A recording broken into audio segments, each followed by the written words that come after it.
ನವರಾತ್ರಿಯ 6ನೇ ದಿವಸ ಚಂಡಮುಂಡ ಸ್ವರೂಪದ ಆರಾಧನೆಯ ಕಥೆ.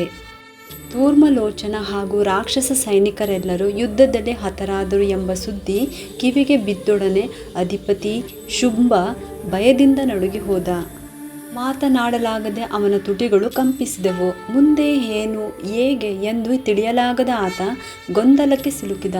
ಆದರೆ ಸ್ವಲ್ಪ ಸುಧಾರಿಸಿಕೊಂಡು ತನ್ನ ರಾಕ್ಷಸ ಸೇನೆಯಲ್ಲಿ ಬಲಿಷ್ಠರಾದ ಚಂಡಮುಂಡರನ್ನು ಕರೆಸಿ ದೊಡ್ಡ ಸೈನ್ಯವನ್ನು ನಿಮ್ಮೊಂದಿಗೆ ತೆಗೆದುಕೊಂಡು ಹೋಗಿ ಆದಷ್ಟು ಶೀಘ್ರ ಆ ಸ್ತ್ರೀಯ ಕೂದಲನ್ನು ಹಿಡಿದು ಎಳೆದು ತನ್ನಿ ಅಥವಾ ಸರಪಳಿಗಳಿಂದ ಬಂಧಿಸಿ ಕರೆತನ್ನಿ. ಈ ಕಾರ್ಯದಲ್ಲಿ ನಿಮಗೆ ಏನಾದರೂ ಸಂಶಯಗಳಿದ್ದರೆ ಮೊದಲು ನಮ್ಮ ಇತರ ರಾಕ್ಷಸ ಸೈನಿಕರ ಆಯುಧಗಳನ್ನೆಲ್ಲವನ್ನು ಬಳಸಿ ಅವಳ ಮೇಲೆ ಯುದ್ಧ ಮಾಡಿ ಹಾಗೂ ಯುದ್ಧದಲ್ಲಿ ಅವಳು ಗಾಯಾಳು ಆದ ನಂತರ ಅವಳ ಸಿಂಹವನ್ನು ಬಂಧಿಸಿ ಕರೆತನ್ನಿ ಎಂದು ಆದೇಶಿಸಿದ. ಹೀಗೆ ಶುಂಭಾಸುರನಿಂದ ಆದೇಶ ಪಡೆದು ರಾಕ್ಷಸ ಸೈನ್ಯ ಚಂಡಮುಂಡರ ಅಧಿಪತ್ಯದಲ್ಲಿ ದುರ್ಗಾದೇವಿ ನೆಲೆಸಿರುವ ಪರ್ವತದತ್ತ ಮುನ್ನುಗ್ಗಿತು. ಅಲ್ಲಿನ ಶಿಖರದ ಮೇಲೆ ದೇವಿಯು ಸಿಂಹಾರೂಢಳಾಗಿ ನಗುತ್ತಿರುವುದನ್ನು ಕಂಡ ಕೆಲವರು ಇದ್ದಕ್ಕಿದ್ದಂತೆ ದೇವಿಯ ಮೇಲೆ ಎರಗಲು ಬಂದರು. ಇದರಿಂದ ಕ್ರೋಧಗೊಂಡ ದೇವಿಯ ಹಣೆಯಿಂದ ಕಾಳಿಮಾತೆ ಹೊರಬಂದಳು. ಕಾಳಿ ಯಾವ ಒಂದು ಕೈಯಲ್ಲಿ ಕತ್ತಿ ಇದ್ದರೆ ಇನ್ನೊಂದು ಕೈಯಲ್ಲಿ ಕುಣಿಕೆ ಇತ್ತು. ಕುತ್ತಿಗೆಯಲ್ಲಿ ರುಂಡಗಳ ಮಾಲೆ ಇತ್ತು.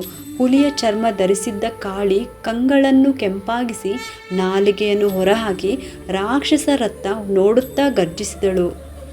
ಒಂದು ಕೈಯಿಂದ ರಾಕ್ಷಸರ ಆನೆ ಕುದುರೆ ರಥಗಳನ್ನೆಲ್ಲ ಮೇಲೆತ್ತಿ ಕೆಳಗೆ ಹಾಕಿ ನಾಶ ಮಾಡಿದಳು. ರಾಕ್ಷಸರು ತನ್ನತ್ತ ಪ್ರಯೋಗಿಸಿದ ಆಯುಧಗಳನ್ನೆಲ್ಲ ಬಾಯಲ್ಲಿ ಅಗಿದು ಉಗಿದಳು. ಎಲ್ಲ ರಾಕ್ಷಸರ ಮೇಲೆರಗಿ ಅವರನ್ನು ಕತ್ತರಿಸಿ ಹಾಕಿದಳು. ತನ್ನ ಸೈನ್ಯವೆಲ್ಲ ನಾಶವಾಗುವುದನ್ನು ಕಂಡ ಚಂಡನು ಭೀಕರ ಸದೃಶ ದೇವಿಯತ್ತ ನುಗ್ಗಿದ. ಕಾಳಿಯ ಮೇಲೆ ಬಾಣಗಳ ಮಳೆಗೈದ. ಆಯುಧಗಳೊಂದಿಗೆ ಅವಳತ್ತ ಬಂದ. ರಣೋತ್ಸಾಹದಿಂದ ಗರ್ಜಿಸುತ್ತಿದ್ದ ಕಾಳಿಯ ದಂತಗಳು ಹೊಳೆಯುತ್ತಿದ್ದವು.